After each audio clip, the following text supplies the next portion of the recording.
We're going to do something a little bit different today. Some time ago, I was reading through the account of creation in Genesis 1-3, and as I was reading through it, I was very interested in Adam's perspective. And I wondered to myself, what would Adam say to us if he could speak to us today? What would he say about the experience that's recorded there in Genesis chapters 1-3?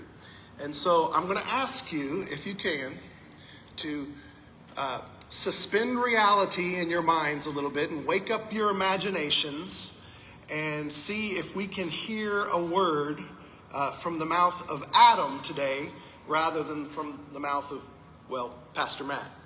So Jim is going to come up and read a selection of the scripture for us. And then after he is done, we'll see what Adam might have to say to us this morning.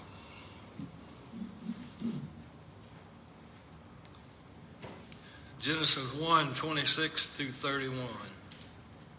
God said, "Let us make human beings in our image to be like us. They will reign over the fish of the sea, the birds in the sky, the livestock, all the wild animals on the earth, and the small animals that scurry along the ground." So God created human beings in his own image. In the image of God, he created them. Male and female, he created them. Then God blessed them and said, "Be fruitful and multiply. Fill the earth and govern it. Reign over the fish of the sea, the birds in the sky, and all the animals that scurry along the ground." Then God said, "Look, I have given you every seed-bearing plant throughout the earth, and all the fruit trees for your food. And I have given every green plant as food for all the wild animals, the birds in the sky, the small animals that scurry along the ground, everything that has life." And that is what happened. Then God looked over all he had made, and he saw that it was good.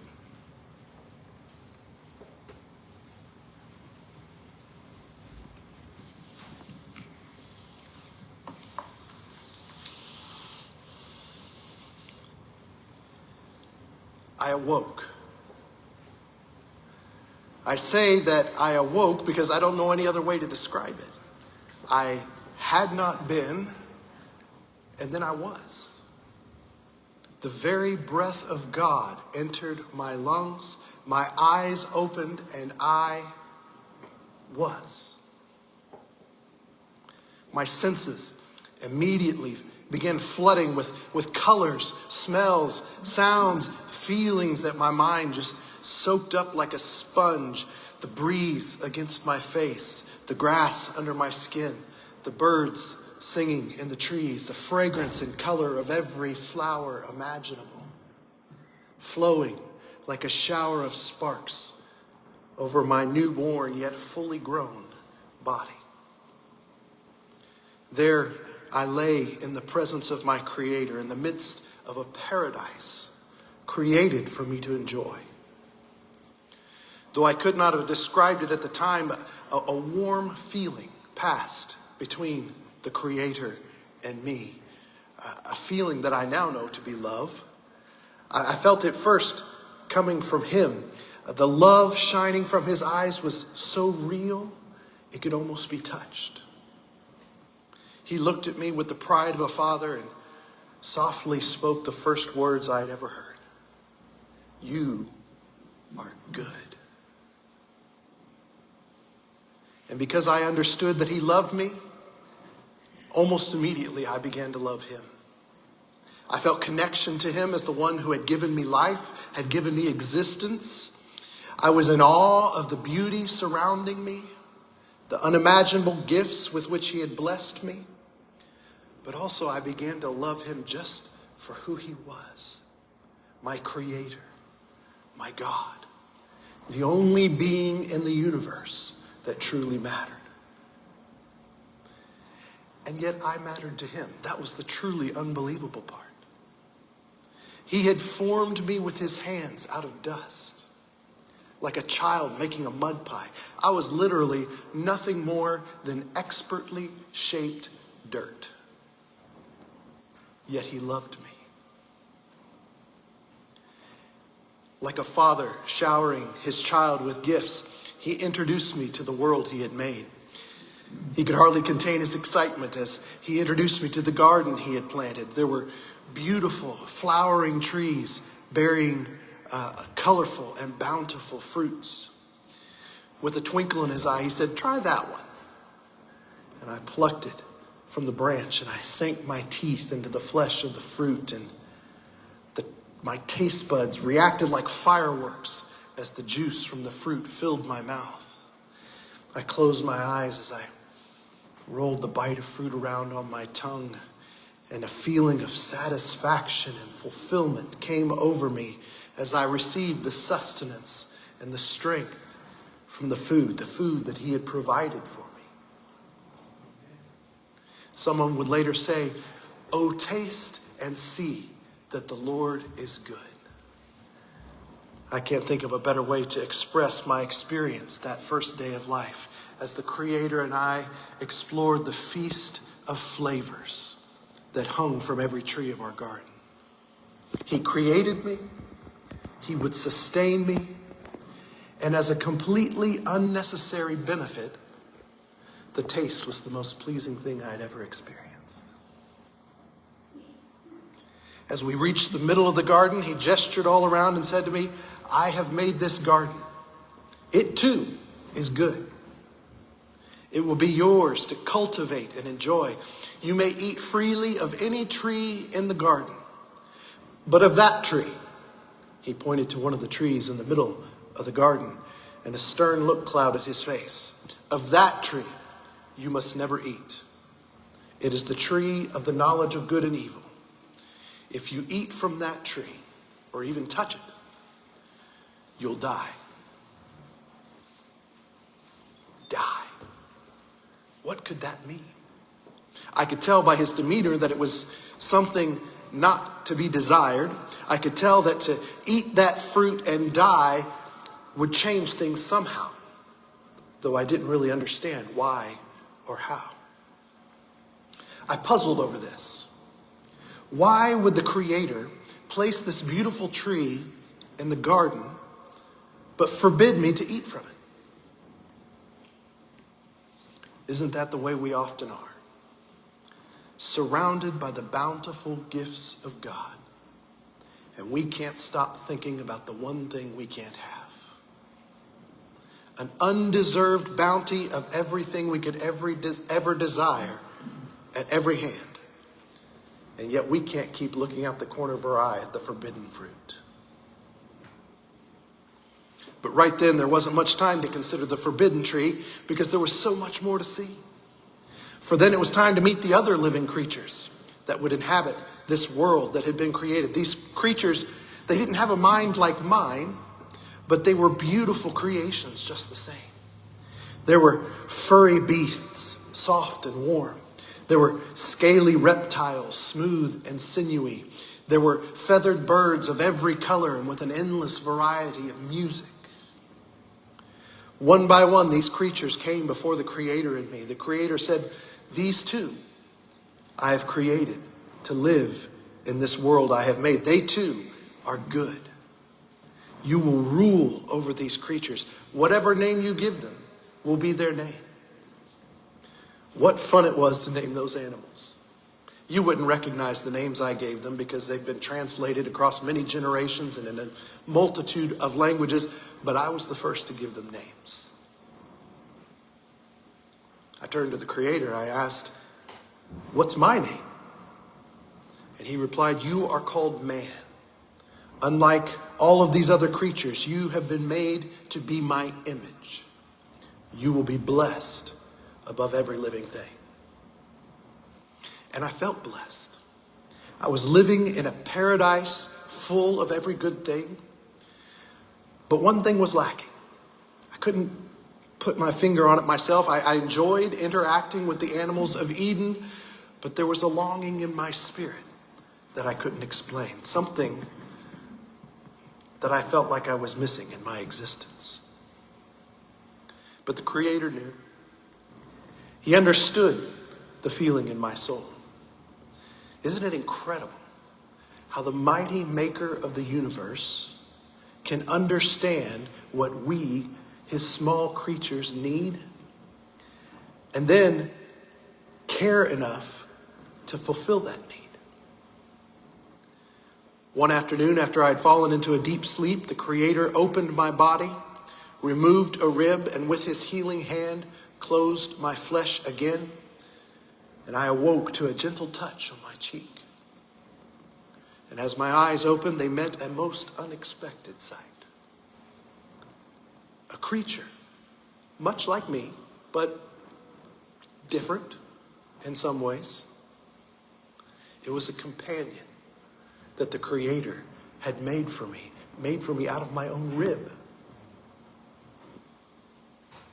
I looked into the eyes of this beautiful creature and I said, "This is now bone of my bones and flesh of my flesh." And I called her woman because she was taken out of man.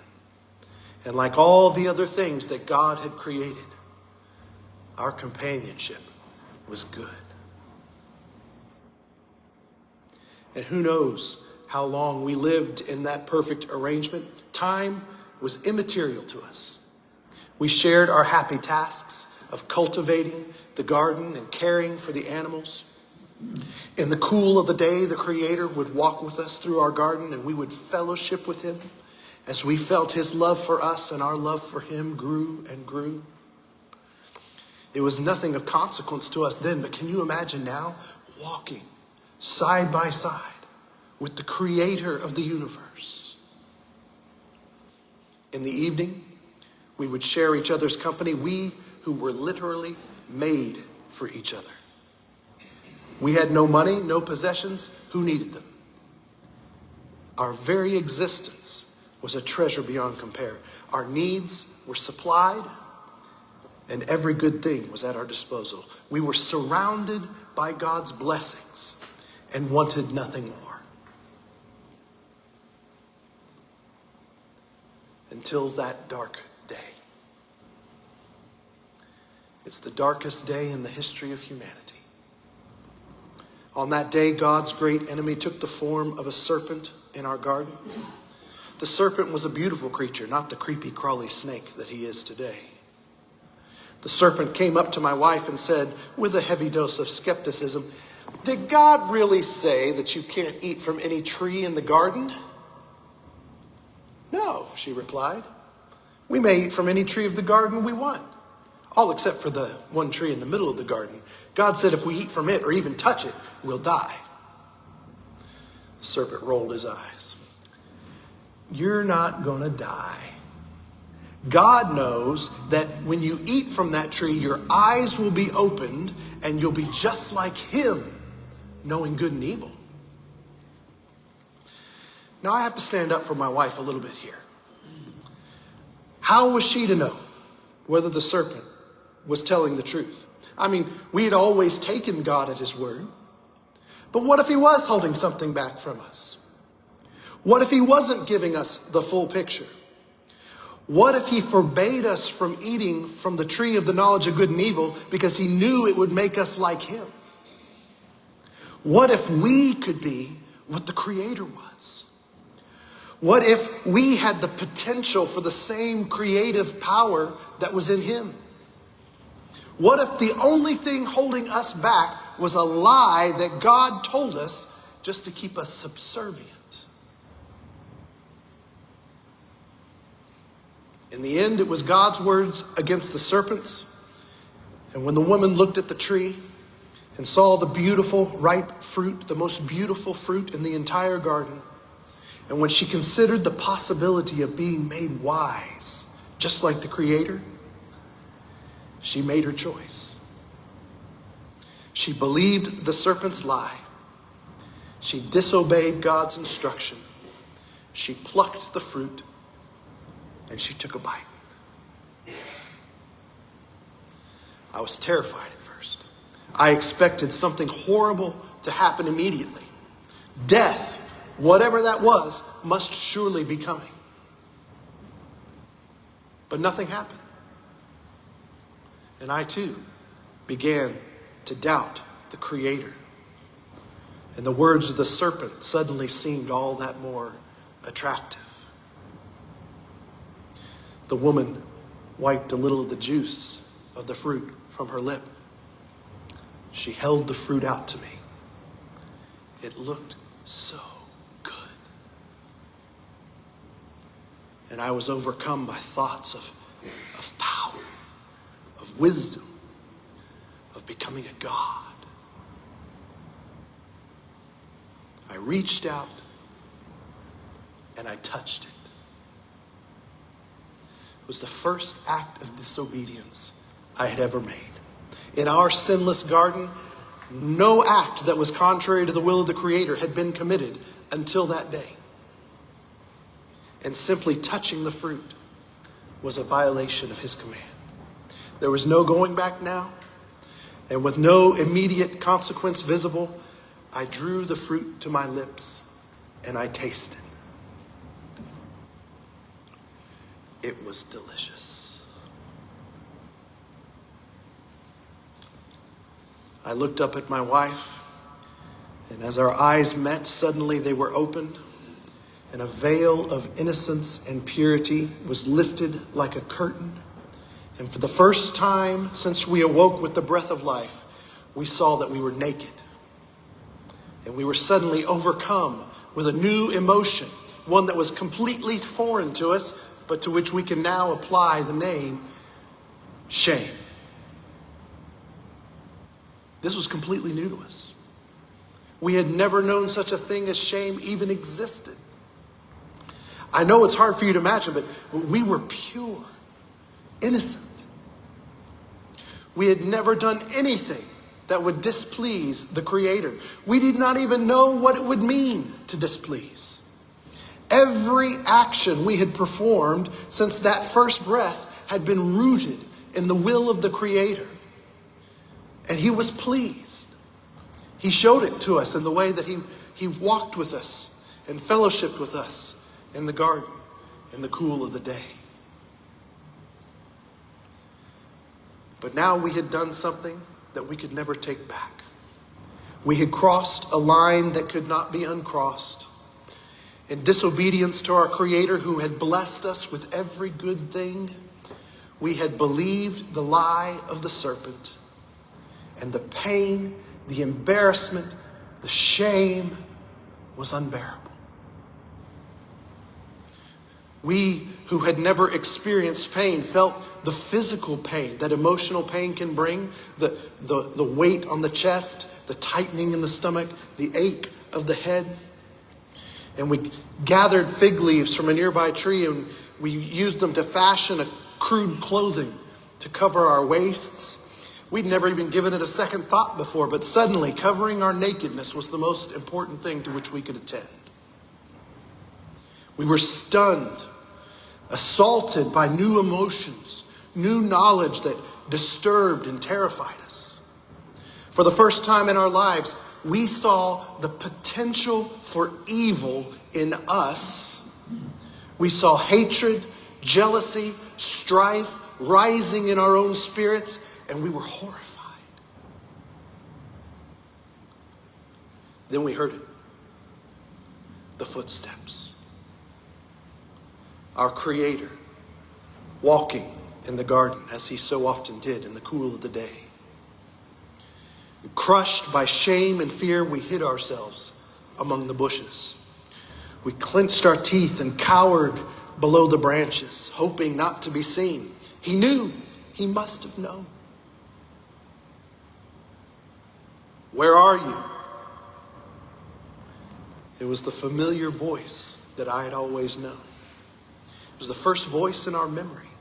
Never had our lives not known that voice. The voice that had spoken the world into existence. The voice that had introduced us to our garden and everything in it. The voice that had introduced us to each other. The voice that had laughed and conversed with us in the cool of the day.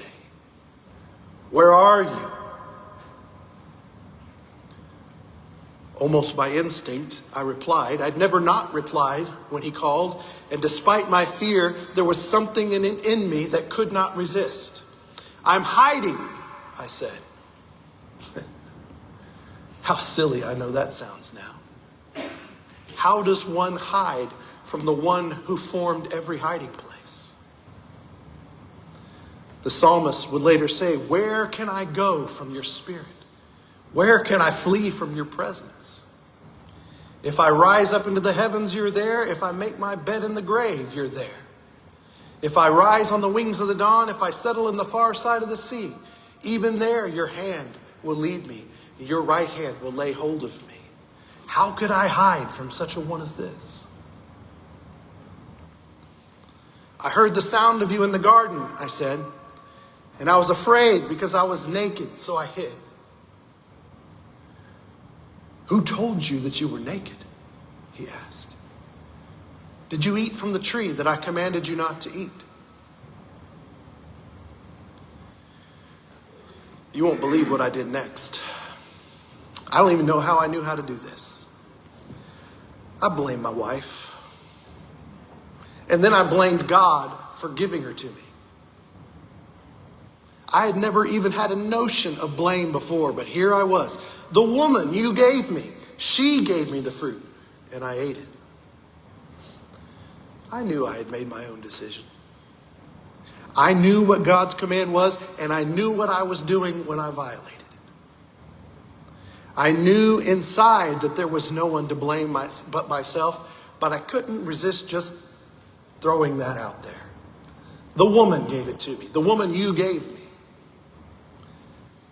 How embarrassing and pitiful that seems now. How cowardly. Wasn't the last time that someone passed blame for their sin onto someone else, but it was certainly the first. And whom could I blame? I knew. I knew what the Creator had said, and I disobeyed. Next, it was the woman's turn. The Creator looked at her next, and she learned well from me and quickly. She shifted blame to the serpent. The serpent tricked me, and I ate it. Would we have ever disobeyed the Creator if it hadn't been for the serpent? I don't know. But this I do know.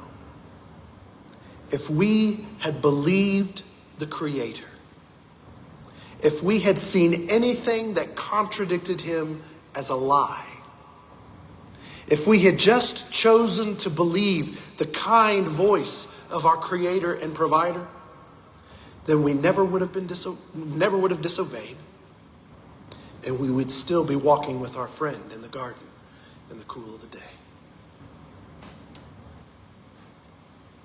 The Creator cursed the serpent, cursed him to crawl on his belly and forever be the enemy of mankind. The Creator turned to the woman next, and he placed a curse on her as well. Because of her sin, the pain of childbirth would be great, and she would live in a world dominated by men. Then the Creator turned to me. I could see something in his eyes that I had never seen before.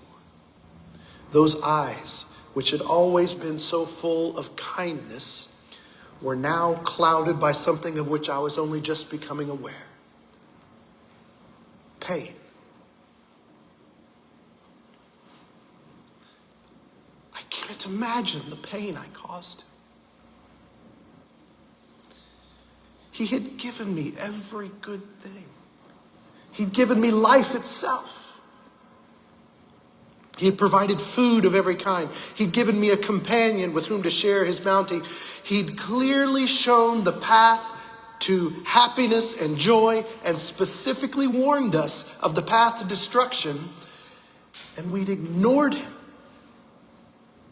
After all of that, we chose the word of the serpent over him. We'd broken his heart.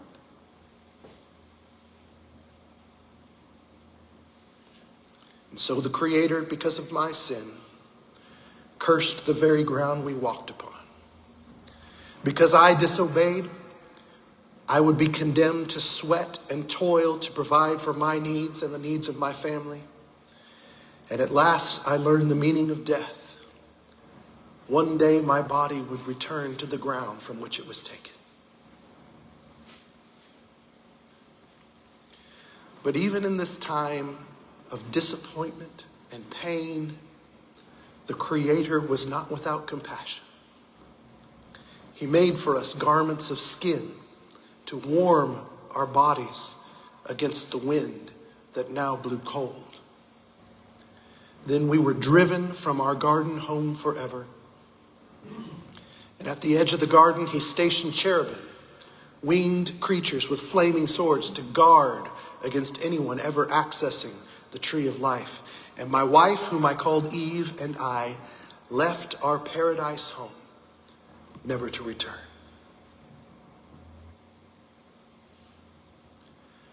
But the pain of leaving the garden was just the beginning of the consequences of my sin.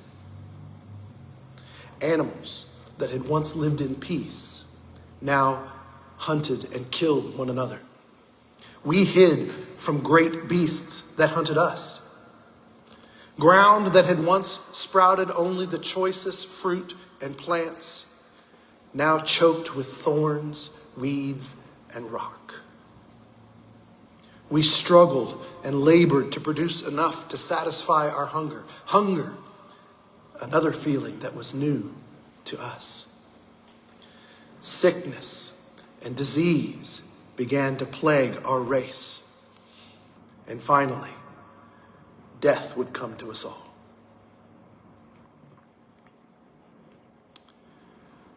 But the worst is yet to be told. In addition to relating my story to you today, I must stand before you and beg for your forgiveness. You see, because of my sin, all who come after me are cursed. Don't ever let anyone tell you that their sin is their business. Sin never stops at just hurting the sinner. And my sin has touched everyone in this room. Through my disobedience, not only did I bring physical death to my descendants, but I also brought spiritual death. Every human being that has descended from my line has been born dead in their spirit. Through my disobedience, sin has spread like a disease through our race. No one has been spared. Everyone is born separated from our Creator. That's my fault. I did that.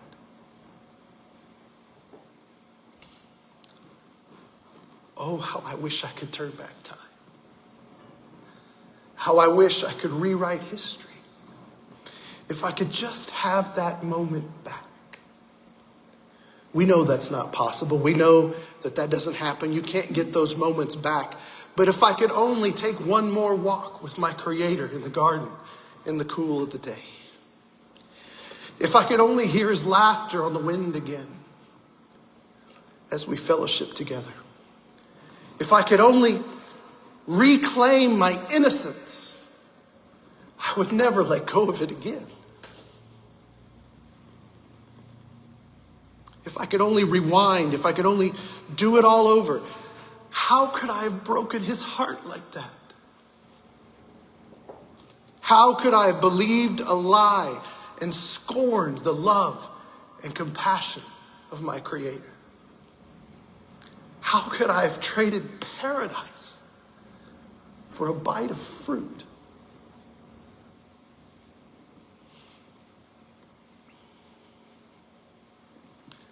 Listen to my story, children, for you are my children. Don't make the same mistake I did. Don't trade the blessings of the Creator for the temporary satisfactions of the created. Generations from now, I pray that your descendants will still be reaping the benefits of your faithfulness. You can have that kind of impact, you know.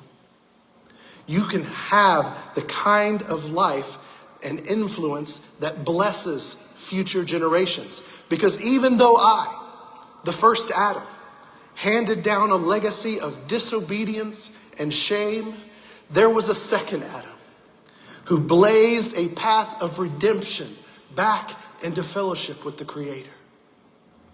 Just as sin and death entered the world through me, and my sin resulted in condemnation for all people, by one act of righteousness, his obedient death on the cross, Jesus Christ brought grace and life to all people.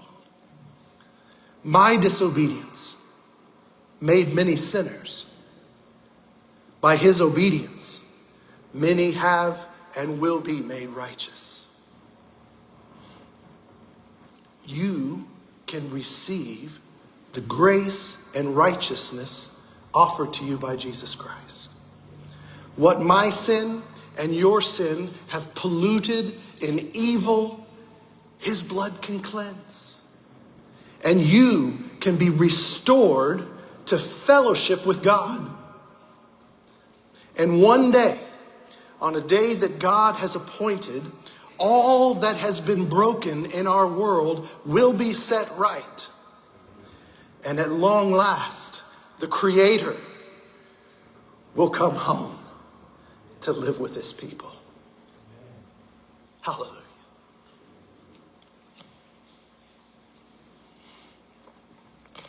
Romans 5:12, 18, and 19.